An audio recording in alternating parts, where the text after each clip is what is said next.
প্রভু প্রভু গো, কান্নার কারণ হলো মাবুদ গো, দুনিয়াতে যখন আমার মা কোনো কাজ করতেন,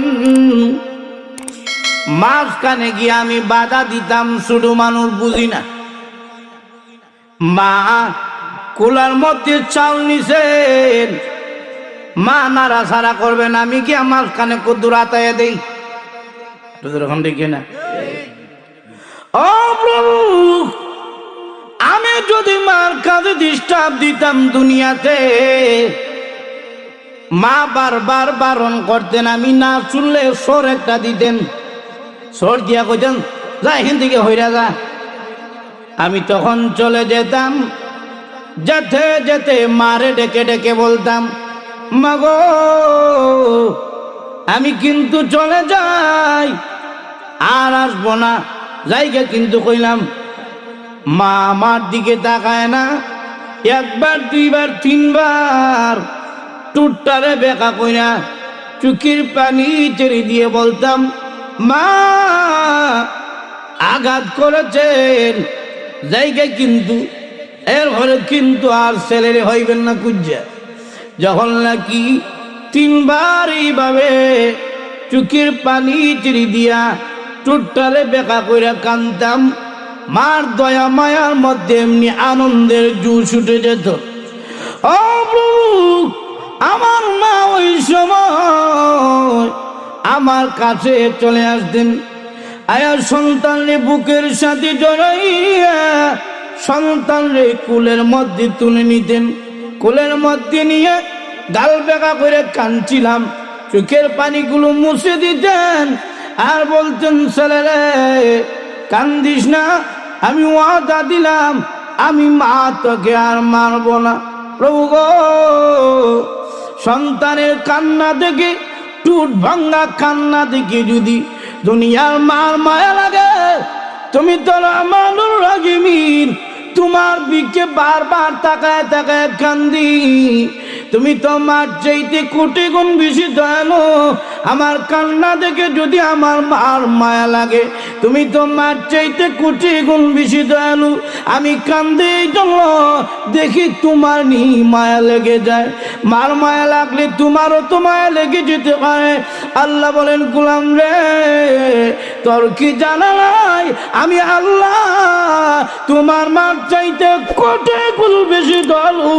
তোর মা যদি তোর মাফ করতে পারে, আমি আল্লাহ কেন পারবো না? আমি আল্লাহ বাকি জিন্দেগির জন্য তোর সাজারে মাফ করে দিয়ে দিলাম। ইয়া হান্নানু ইয়া মান্নান, ইয়া হান্নানু ইয়া মান্নান।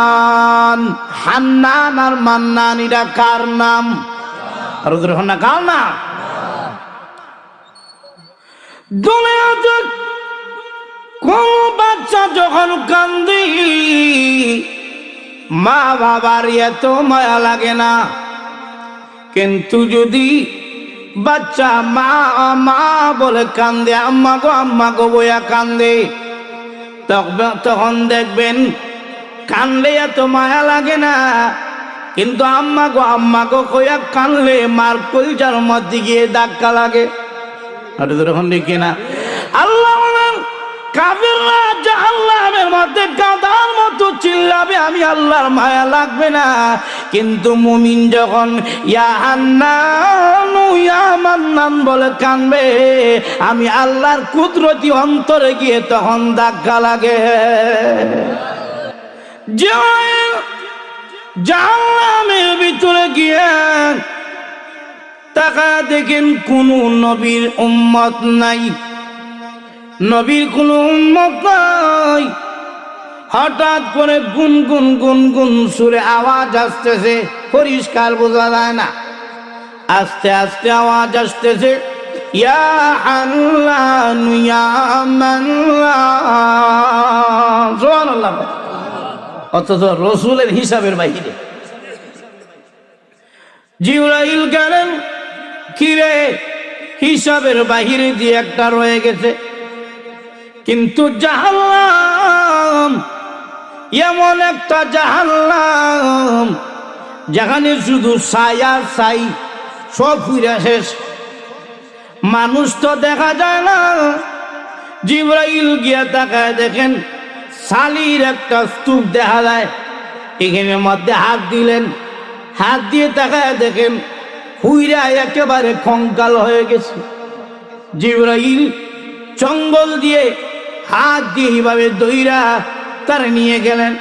প্রভু হিসাবের বাহির হয়ে গেছে। আল্লাহ বলে হিসাবের বাহিরে না, আমি আল্লাহর কিন্তু জানা আছে। জিবরাইল রে যাও তারা নিয়ে যাও, আর নিয়া জান্নাতের একটা নহর আছে, ওই নহরের মধ্যে নিয়ে তারে ডুব দেওয়াও।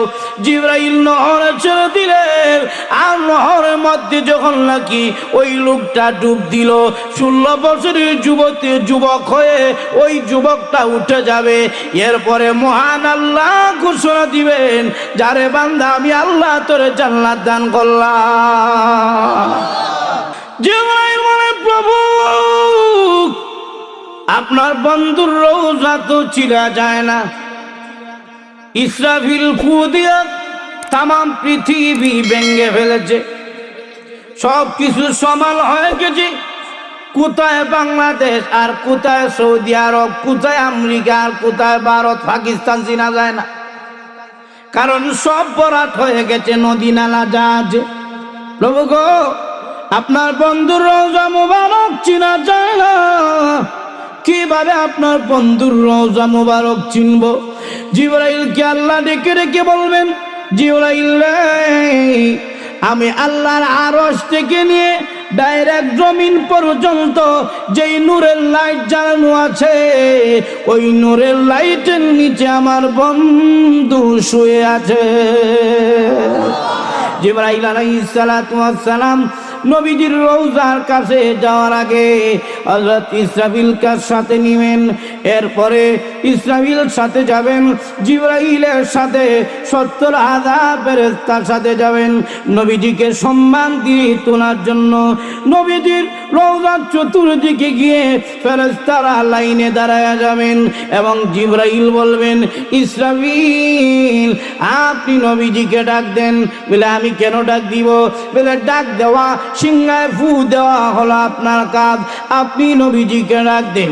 ইসরাফিল বলবেন, না রে জিবরাইল আমি ডাক দিতে পারবো না, এই জায়গায় যদি আমার বেয়াদবি হয়ে যায় তুমি জিবরাইল ডাক দাও, কারণ তোমার সম্পর্ক নবীর সাথে ভালো।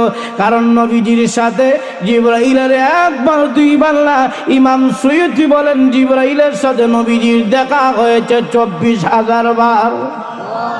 সুতরাং যার সাথে যার দেখা বেশি হয়েছে সে তার মেজাজ বুঝলায়। এমনিতে উস্তাদরা হুজুরের কাছে যেতে পারে না, ধরুন কিনা, কেন? যদি গেলে আবার কোনো বিয়াদবি হয়ে যায় এই জন্য ভয় পায়। আবার কিছু ছাত্র আছে হুজুরের খাদেম, পান আইনা দে, এরপরে কাপড় ধুইয়া দে, বাজার থেকে ছানাস্তা আইনা দে। এরকম ছাত্র যখন হুজুরের খেদমত করে, হুজুরের সাথে একটা ভালো কানেকশন হয়ে যায়, হুজুরের মন মেজাজ বুঝালায়। এই জন্য মাঝে মাঝে হুজুরের ভামদানি থেকে নিজে ভান খায়ালায়। আর ওদের ওখান থেকে না কেন?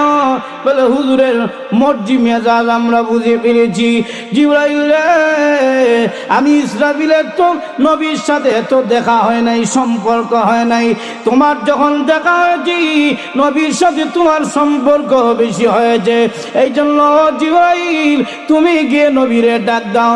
জিবরাইল আলাইহিস সালাতু ওয়াস সালাম নবীজির রওজার সামনে দাঁড়ায় বলবেন, আসসালাতু ওয়াসসালামু আলাইকা ইয়া রাসূলুল্লাহ, আসসালাতু ওয়াসসালামু আলাইকা ইয়া হাবিবাল্লাহ, আসসালাতু ওয়াসসালামু আলাইকা ইয়া খাতামুন নবিয়্যিন, আসসালাতু ওয়াসসালামু আলাইকা ইয়া সাইয়্যিদাল মুরসালিন।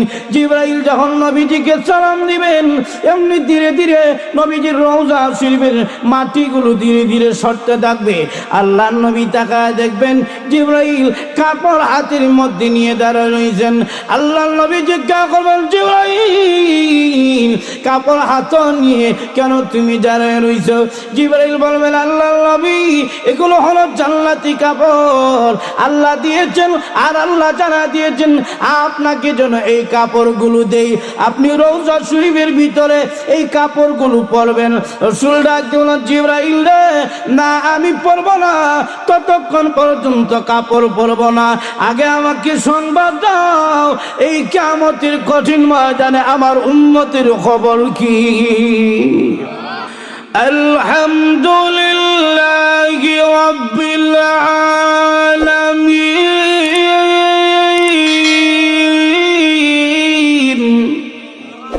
আল্লাহ হলেন রব্বুল, আল্লাহ হলেন রব্বুল। আর নবীজি সম্পর্কে আল্লাহ বলেন ওয়ামা আরসালনাকা ইল্লা রাহমাতাল লিল আলামিন। আল্লাহ বলেন হে নবী আমি আল্লাহ হলাম রাব্বুল আলামিন, তামাম পৃথিবীর জন্য, কুল কায়নাতের জন্য, সব সৃষ্টির জন্য আমি আল্লাহ হলাম রাব্বুল আলামিন। ও নবী আমি আল্লাহ যত জায়গার জন্য রাব্বুল আলামিন, ওয়ামা আরসালনাকা ইল্লা রাহমাতাল লিল আলামিন, তত জায়গার জন্য আমি মহান আল্লাহ আপনি বন্ধুরে বানা দিলাম রাহমাতুল লিল আলামিন। নবীর মতো আর কারো সম্মান হতে পারে না, যখন দেখি না কিয়ামতের দিন সকল নবীগণ জান্নাতের গেটের মধ্যে গিয়ে দাঁড়াইবেন। আর দাঁড়াইয়া দাঁড়াইয়া সকল নবীগণ জান্নাতের গেটের মধ্যে নক করবেন। ভিতর থেকে পাহারাদার ফেরেশতা বলবে আপনি কে গো, এইভাবে গেটের মধ্যে আঘাত করতেছেন? বলে আমি আদম নবী। কেন এসেছেন? ভিতরে ঢুকতে যাই। বলে না এখনো সময় হয় নাই। আদম আলাইহিস সালাতু ওয়াস সালাম থেকে নিয়ে একেবারে ঈসা আলাইহিস সালাতু ওয়াস সালাম পর্যন্ত সমস্ত নবীগণ জান্নাতের গেটের মধ্যে দাঁড়ায় থাকবেন, কিন্তু গেট খোলা হবে না। নবীগণ এমনি ডেকে ডেকে বলবেন ও ভিতরের পাহারাদার ফেরেশতা, গেটে তাকায় আছো, গেটের মধ্যে দাঁড়ায় আছো, কিন্তু কেন দরজা খোলো না? তখন ওই পাহারাদার ফেরেশতা বলবে আদম শুনি, নূহ শুনি, ইব্রাহিম শুনি, মূসা শুনি, এত পয়গম্বরের নাম শুনি, কিন্তু মুহাম্মদ নাম কেন শুনি না? ওই নবী কি এখনো আসেন নাই? ওই নবী কি এখনো আসেন নাই গেটের মধ্যে? বলে না উনি তো এখনো আসেন নাই। উনি কোথায় আছেন?